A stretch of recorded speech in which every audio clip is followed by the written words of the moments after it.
This episode is brought to you by ThinkNear. Their location score platform delivers the most accurate location targeting available on mobile. Visit them at locationscore.com. This is the Mobile Commerce Minute with your hosts, Rob Woodbridge and Chuck Martin. You have found another Mobile Commerce Minute. My name is Rob. And my name is Chuck. Chuck, lots of lessons learned over the last little while about beacons, and we're continuing to learn about beacons. Yeah. Interestingly, last year was the year of sort of beacon trial and error. And in a recent Media Post conference on IoT Advertising and Internet Week that I had the pleasure of emceeing, we had a panel on beacons. It was basically about the all-sensing world of beacons and beyond. And some of the interesting things are that a lot of lessons have been learned. For example, Lisa Bradner, Senior Vice President, Managing Director at Starcom, said the nitty-gritty operations are the challenge. And what they're doing is they're starting to find out that the big thing of how we're going to use beacons has been focused on, and now they're getting into deployment and finding out that the details of what it really takes. For example, Connor Brady, Chief Creative Officer of Critical Mass, said the maintenance side was something we underestimated. We had focused on the user experience, correctly so.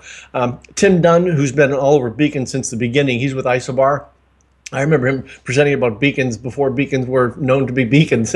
Anyway, he basically said a lot more trial and error is required. And then IPG Media Labs, Josh Shabtai, the creative director of the labs, which has really been all over beacons since the very beginning as well. And they're doing some pretty impressive research there.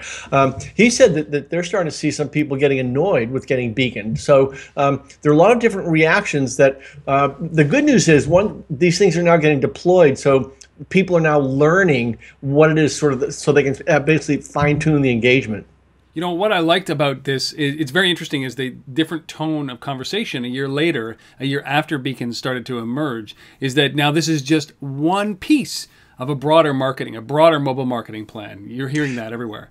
Yes, all the speakers made the point of that, guys, it's not about the beacon.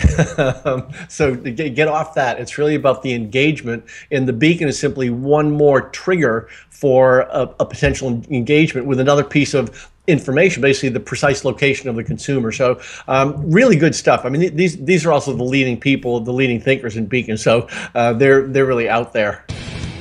Don't forget to come back for our next episode.